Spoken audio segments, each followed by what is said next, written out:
Good morning, everyone. Welcome and thank you for joining us for Teledyne ISCO's February webinar focused on Pumping 101, Things to Consider. Today's webinar is being presented by Nick Daddabbo, Teledyne ISCO's Pumps Product Line Manager. If you have any questions or comments during the webinar, please utilize the chat function within the Zoom platform. All questions will be answered at the end of the webinar. This webinar is also being recorded and will be shared with all attendees later on this week. At this time, I will turn it over to Nick. Thank you. Good morning, everybody, and or good evening, good afternoon. Thank you for taking the time out to spend some time with us and talk a little bit about Pumping 101 and things you want to consider when you're deciding on the type of pump or what pump you want.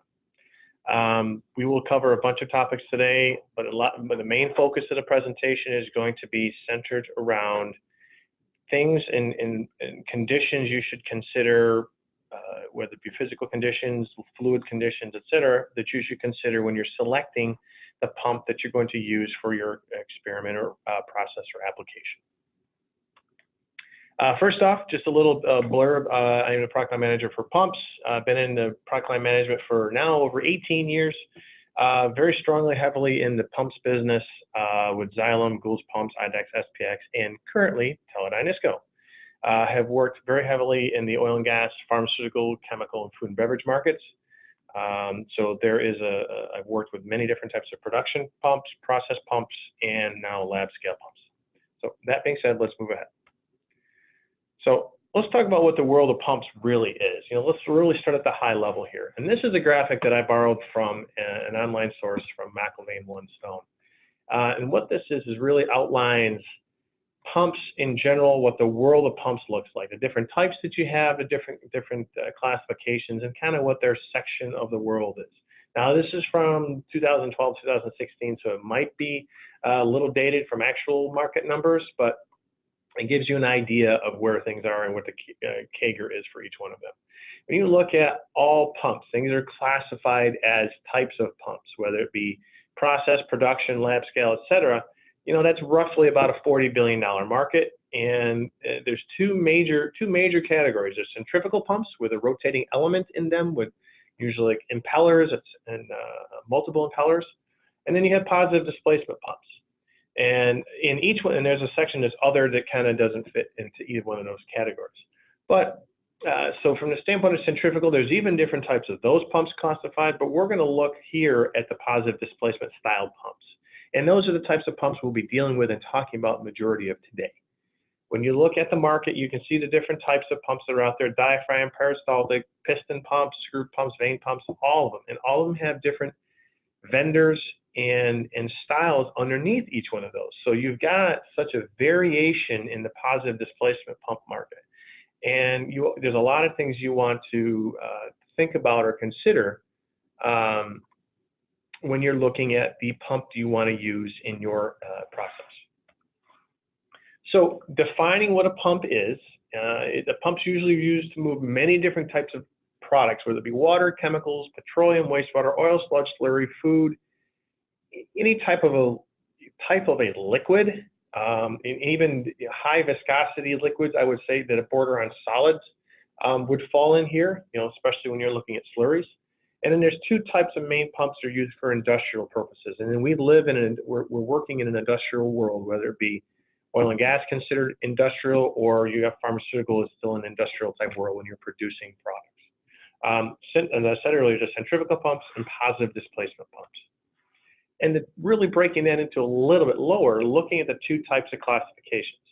So the rotodynamic, which is another word for centrifugal, uses a rotating impeller to draw a vacuum at the inlet side of the pump and send the fluid out at a higher pressure out the pump outlet. So you're rotating the impeller at a high rate of speed, usually 3,750 RPM, 3,700 RPM, 1,750 RPM, or even higher with an electric motor. And you're creating that vacuum and raising the pressure, so when the fluid comes out of the pump, is coming out at a higher rate of pressure at a faster rate, and you do different things with it.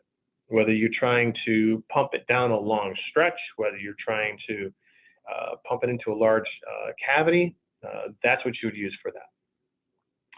And then you look at positive displacement pumps, and they fit really, they use a type of a mechanism, whether it be a piston, syringe, diaphragm, gear, vane, etc., that draws the fluid into the pump and pushes it out of the pump.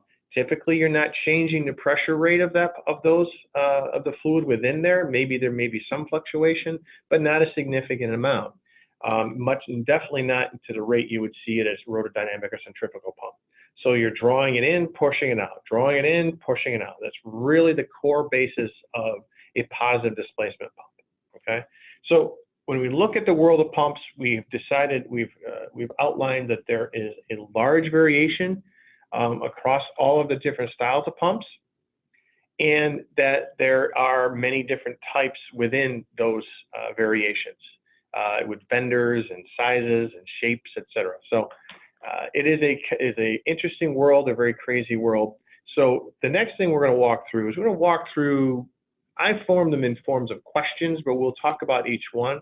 Questions are things you want to ask yourself, almost like a checklist as you're walking through, and fill this out to say, okay, what type of pumps, what does it narrow down to type of pumps I really need, or what I want the pump to do, okay? So first off, let's talk about what, from a pump selection standpoint. What is the goal of the setup? What is the goal of the experiment or the process? Is it to move fluid? Is the pump going to be moving fluid? Do you need precision dosing? Do you need to say, okay, I only need 0.10 microliters per minute of this fluid going in there so the chemical reaction will stay in the state that it's in? Or is it a hybrid? Do you need to move a high amount of fluid but with high precision? You need to kind of set the parameters out of which of these fit into your setup.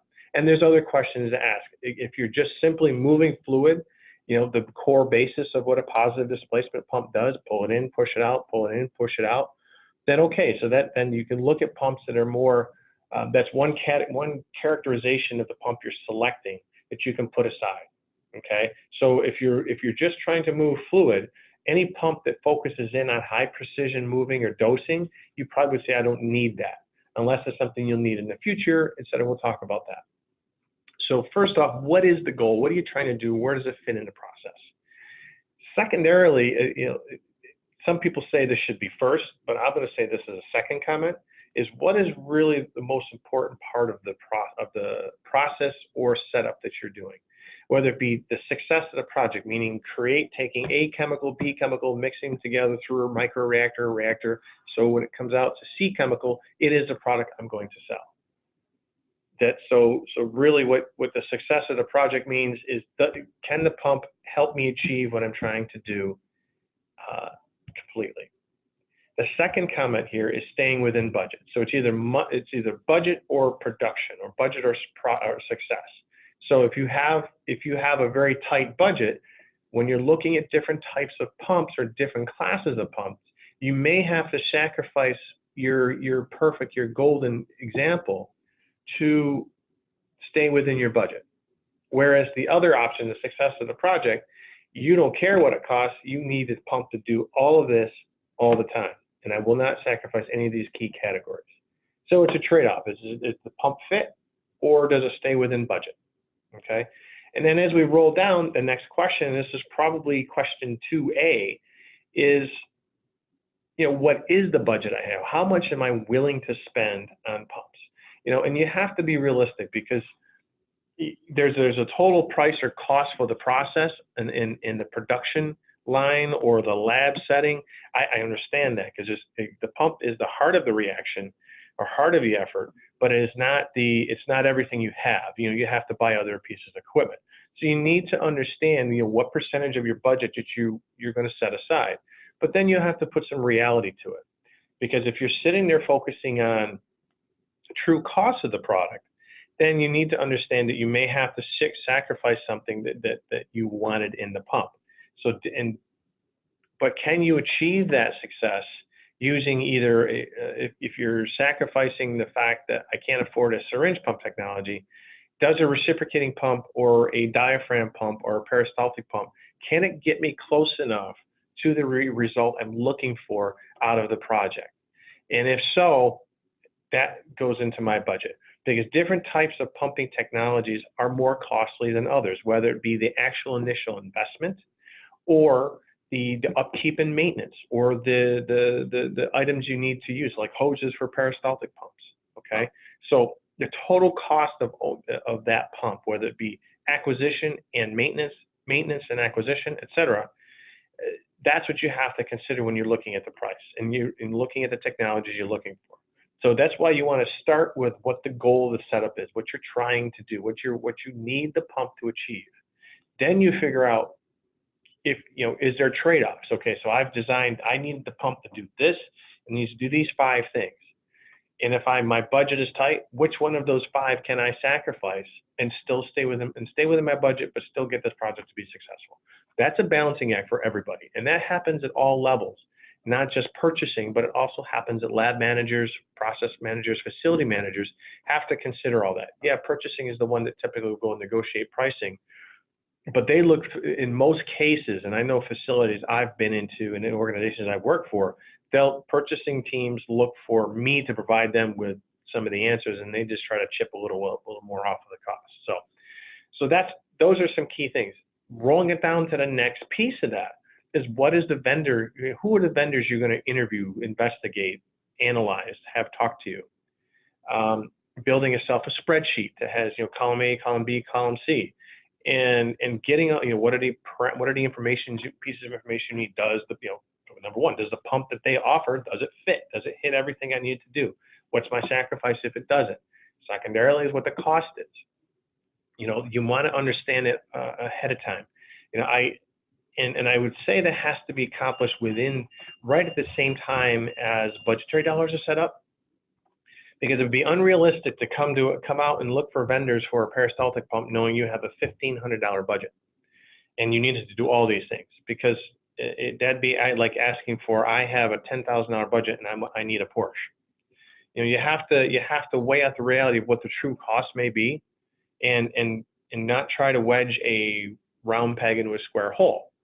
So, it's important to understand what the vendors are offering, get some initial quotes or what they would typically cost. Right behind that is your timeline for purchase.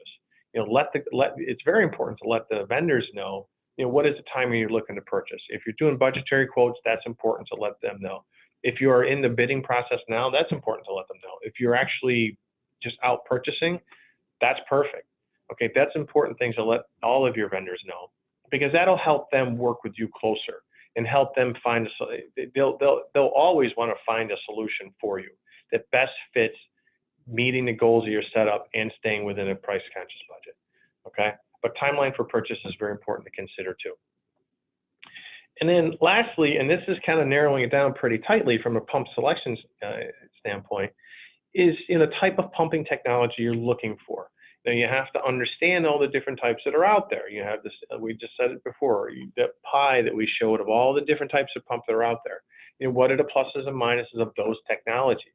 Does a syringe pump work for me? Is it size-wise, cost-wise, performance-wise, all of that? Does that fit into what I need it to do? And then, a very simple question to ask yourself is, do you need a continuous flow? I mean, do you need more than one pump doing something? Or do you need more than one type of pumping technology within your setup? I've been in facilities where they've used 3 different types of pumping technologies, syringe, peristaltic, and reciprocating, to achieve the goal of the setup. So that adds more complexity. So you really want to kind of have that thought out. It's not as simple as just saying, I need a pump to do this. All right, you want to look for the best fit for your application and to make your goal, make your project successful. So these are the top line questions you start with when you're looking at pump selection. Okay. As you move down the question list, what pumps do I currently use? Do I have any old pumps that can be updated or traded in? Sometimes organizations offer trade-in policies. If you have a pump you bought from them 10 years ago, it's been sitting on the back shelf collecting dust. Can you save dollars by using it as a trade-in? Or can you update the firmware and will this pump work? Or can it be refurbed? Or dare I say, can I just use it? And how will it work? So those are some of the things you want to consider. And the other part that you want to look at when you get under what pumps do I currently use is your familiarity with the pumps and how to use them, how to set them up, and the questions, and et cetera, that you need to ask.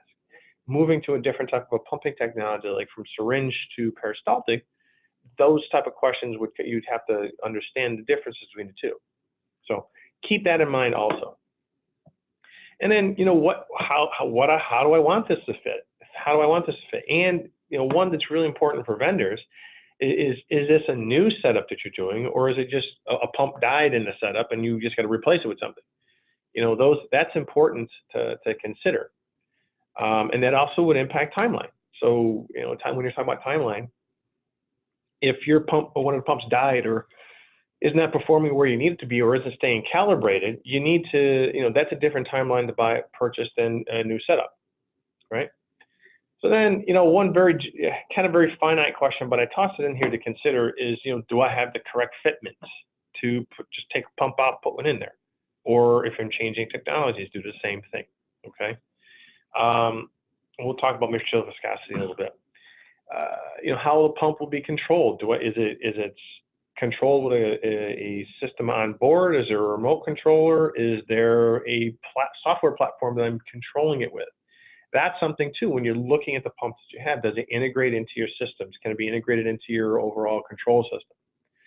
Many of them can with LabVIEW setups, et cetera, but in some cases it might be more difficult, and you really need to understand that going in, because that'll cost you more money that you don't see until you get the pump inside, okay? All right, so let's talk about some of the installation questions you want to consider, things you want to, questions you want to ask, and things you want to answer. Where is the process being set up that the pump is being installed to? Is it in the lab, so it's an R&D, smaller scale, kind of under fume hoods? Is it a scale or pilot? Are you creating a pilot plant, that will be used later on to prove out something you did in the lab?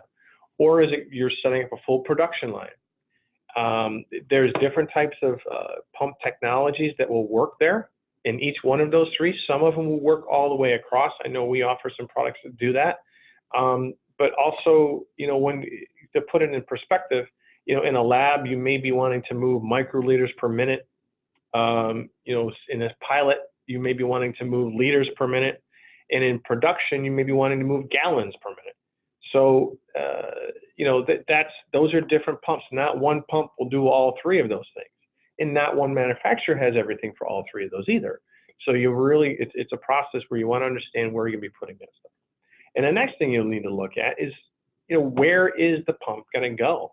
Is it physically going to fit under the fume hood? Is it physically going to fit in the lab? Is it physically going to fit in the pilot plant?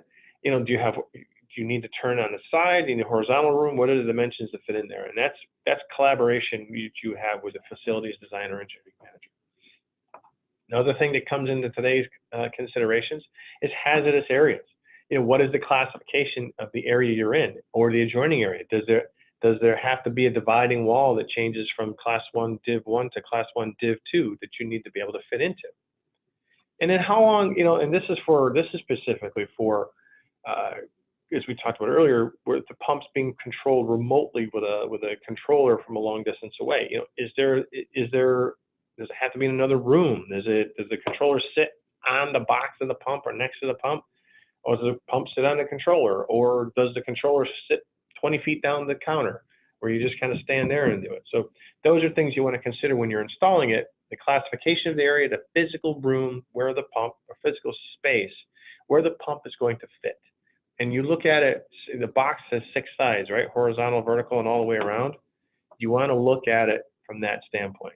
And we have some pumps that can be actually mounted upside down and still function. So keep those comments in mind. So you have the type of pumps you're looking for, and then part B of that is looking at where I'm going to be installing this pump, and is there changes I need to make? Okay. Another conversation point here is looking at the fluid or the material you're actually going to be moving with the pump or through the pump. Okay. First question is it aggressive or corrosive? You want to get that out of the way, because that narrows down the types of pumps you can use, And it narrows down the types of materials you can use for the pump fluid path, whether it be the fluid head or the actual complete fluid path. You want to know that ahead of time. And there's many different corrosion charts out there. I mean, and if there's ever a question, feel free to ask us. We'll tell you if this material you're looking for interacts with the metals we offer. But is it considered aggressive or corrosive? The last thing you want to do is not consider that and then have a leak develop within the system, and that'll totally destroy things. Okay.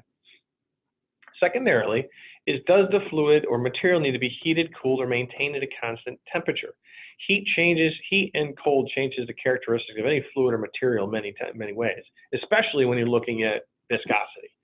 So you want to consider, is it aggressive? No, it's not aggressive. Okay, next, does it need to be heated, cooled, or maintained? Because again, that changes the types of pumps that you can use and the types of things in your setup. Sometimes, there are pumps out there and pumps that vendors offer, including Teledyne ISCO, that have heated jackets that can kind of protect and heat the fluid up. But there's also external ways to do it too. You could heat it before it goes into the pump, or cool it before it goes in the pump. So there's different things you need to consider in that setup, okay? Next one down is, are there particulates in the material? Particulates will jam up many pumps or wear down the fluid path prior to, it'll shorten its life. Particulates, especially when you're looking at gear style pumps, will chew away at the gears. And particulates, sometimes they settle depending on the types of pumps you're using. If you're using a full syringe pump, maybe you need to add a mixer to the top to keep the particulates in suspension so they don't settle at the bottom. Particulates also really affect the ability of a check valve to be able to be used or to be able to be in the pump. So if you're looking at pumps that have check valves and you have particulates in your fluid, you need to be very careful, okay? And then lastly, what is the viscosity, and this is not completely lastly, but these are the top generic ones you want to ask, is what is the viscosity of the fluid you're pumping? For an instance here, we have a high viscosity model of our D series that has a little bit wider inlet so that it gives more opportunity for the viscous material to get in there. If the viscosity is going to be pretty thick, do you want to heat it up prior to going into the pump? That's something to consider. I know certain styles of pumping pumps have difficulty with viscosity. If you're looking at a peristaltic pump, that's a really good pump for viscous material because it's just squeezing it through like you're squeezing the toothpaste out of a toothpaste tube. So that's if you have a highly viscous material and you don't need superior precision dosing, you could probably look at a peristaltic pump and get away with that really well. I would be concerned about the viscous and a gear pump and in a diaphragm standpoint, but that's something you really want to consider, okay? Let's see here. Okay, so here we have some special considerations I wanted to talk about, touched on a few of them. I do want to be very open and say that I'm exemplifying these examples using its solutions that Teledyne ISCO has. There are other pumping technologies out there that I'll talk about in these examples, but the slides show the solutions that Teledyne ISCO provides for these considerations. So you can understand that. So if you have any questions or you say, hey, I have that problem, you can reach out to us directly on that, okay? So first, we talked about continuous flow. Do I need a continuous flow? Am I in a continuous processing setup, or am I doing batch processing, or am I just moving fluid? Okay, if you need continuous flowing material, typically you'll have either multiple pumps or pumps with dual heads on them, or multiple heads. So we have a setup here. You'll see the picture. We have, if you need this, we have two dual systems that can be controlled by one controller, and there's many different types of valve options that are offered. Okay, so air or electric. But when you're looking at continuous flow, there's almost as many ways to achieve continuous flow as there is pumps out there in the market space.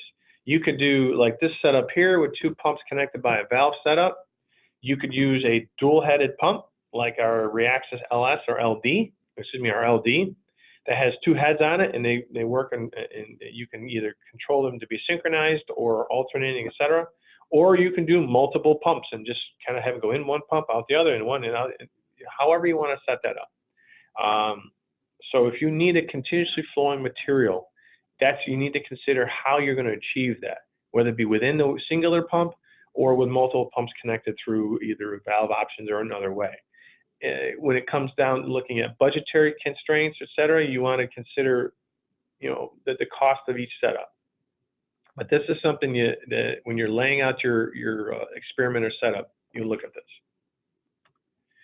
The other one is space constraints. We touched on this a little bit before, understanding where things fit.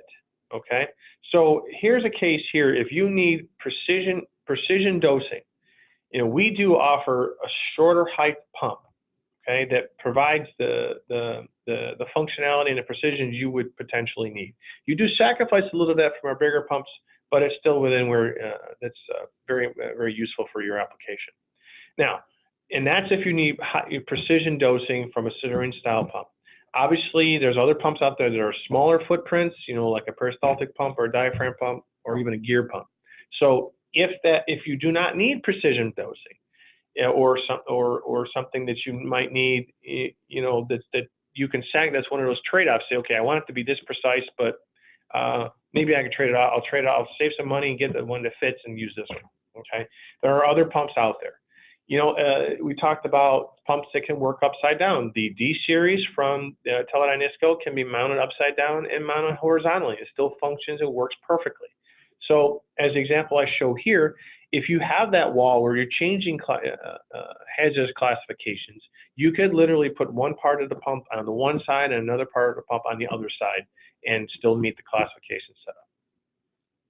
But space constraints is very, very important. The last thing you want to do is, hey, I need this pump to do this. Get in here like, oh man, it won't fit under the fume hood, or it's not going to fit in this square that I've designed. So you'd be very, you always, and do not be afraid to ask the vendors for 3D drawings or dimensional drawings so you could put those into your setup. Touched on this one a little bit earlier, high viscosity. Viscous material can be changed, the viscosity can be changed by heating the fluids. Or use a larger port opening so it goes in easier. There's more of it goes in or more of it comes out, for that matter. And so we have an option that's available that we call a high viscosity pump. And it can pump anywhere from motor oil to molasses. So that's a pretty wide range. But it has a larger port going in. We also have the capability to heat up on our reciprocating pumps. We can heat our heads. That allows the fluid to be heated as it goes through and helps it pump through quicker and easier. There are other types of pumps out there too. As we talked about, peristaltic pumps are really good with viscous materials.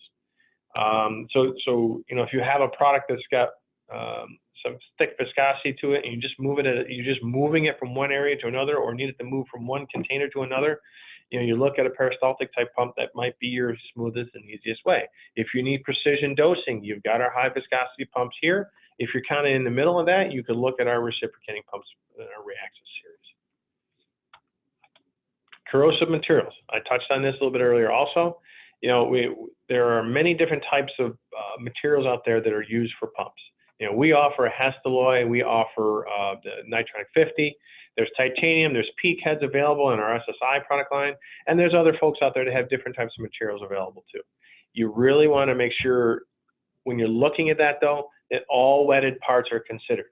So if somebody says that they have a PEEK fluid path, you want to make sure that the seal and the valve, the seal might not be PEEK, but it can handle the aggressive material that's going in there, that's going to be going up against it or might be touching it. Because the last thing you want to do is set this up with an aggressive material and have the seal fail because it couldn't handle the aggressiveness of the pump. So when you're considering what you're pumping, you need to look at not just the fluid path and the metals and the materials that are in there, but what the seals are, the valves are, and all the pieces where they're potentially fluid touching it. Okay. Caution, caution, caution. Always look at your corrosive chart for compatibility and or ask the vendor if the product's capable. So next is fluid structure. I talked about if your material has particulates in it, adding a mixture to keep things in suspension. Sometimes that doesn't make a difference because you're moving the pump so continuously and it's going to stay moving. But we have seen that particulates do settle and will gum up the bottom of the syringe or the bottom of the pump, and it really affects the performance of it. Adding a mixture just to create a vortex internal to the syringe is definitely a solution we've used and has worked very well for us. That's if you're looking at a tall syringe type capability or syringe type pump, okay? You know, if you have particulates, yeah, I would recommend maybe not going with a gear pump because it'll tear away at the gears. Diaphragm might be a little better, but not 100% on that. But you've got, you know, you want to consider all of that when you're looking at, you know, the type of pump you're going to be specifying into this space. And then just real quickly, a couple other challenges here. You know, no space to put the controller. You know, I talked about, you know, considering in where you're putting the pump. Is there, if it needs a controller to run, where is it going to go? Is it going to be something that's distance away? You know, we have an up to 50-foot cord for the controller, but there's a 10-foot option available too. Some manufacturers do it wirelessly. Some have, you can do it by your phone. These are things you want to consider in as you're making your pump selection. And then the hazardous area one we touched on earlier. Okay, hazardous areas can be very challenging, and I'll add another condition there. You know, when you're going from a GMP area or even an FDA approved area, those areas can be very challenging. They can limit down the types of pumps you have available to you. So make sure you understand where the pump's going to go, how it's going to fit, and all the environmental conditions around it. So you're not running into something at the very end and like, oh man, I didn't think about that. Okay. So just to give you a heads up, we have plenty of information out there on how our product's been used with technical bulletins and application notes available on our website. Google Scholar is amazing for finding out this information and researching it. You know, if you want to look at syringe pumps, you can put syringe pumps, peristaltic pumps, whatever, just hit search, and then you can narrow down the scope to what you're trying to look for and how scholars in educational facilities and even some pharmaceutical facilities or industrial facilities have used the pumps or pumping technology in their process or application. Great place, great resource. And you know what? We have hundreds of years of engineering and application development experience in our organization here. We have people here that have been here for 35 to 40 years, and they've grown up cutting their teeth with Teledyne ISCO pumps. So they would be glad to help you with that and answer any questions you might have. Okay, so that being said, we're going to kind of move to questions. I don't know that there's any yet, but let's give it a second here and let's see if one pops up.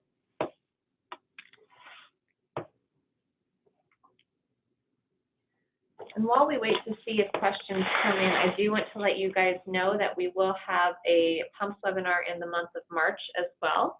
That webinar will be focused on optimizing pump performance for chemical, pharmaceutical, or flow chemistry applications.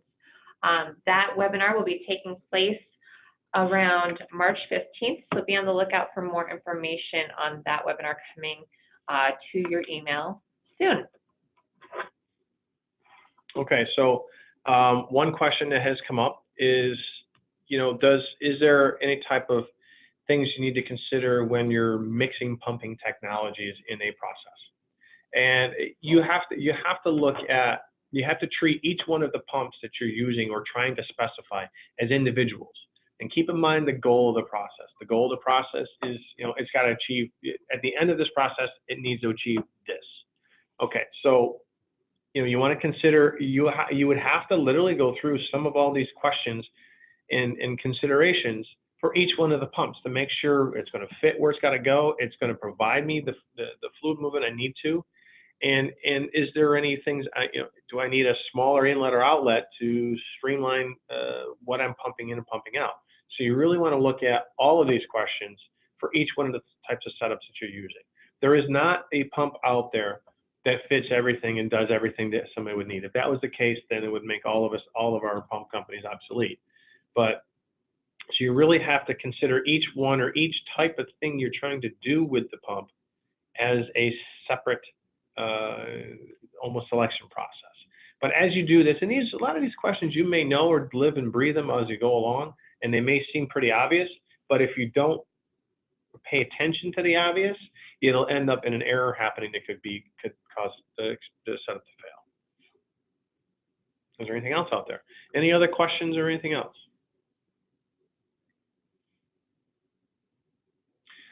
I will also mention that you know, when you're looking at vendors, and be very cognizant you're looking at vendors, because many times vendors offer multiple types of pumps. As an example, we offer syringe pumps, and we offer reciprocating pumps or piston pumps.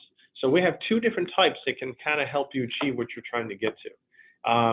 For the most part, there are some very singular focused pump technology companies, but some have one or two.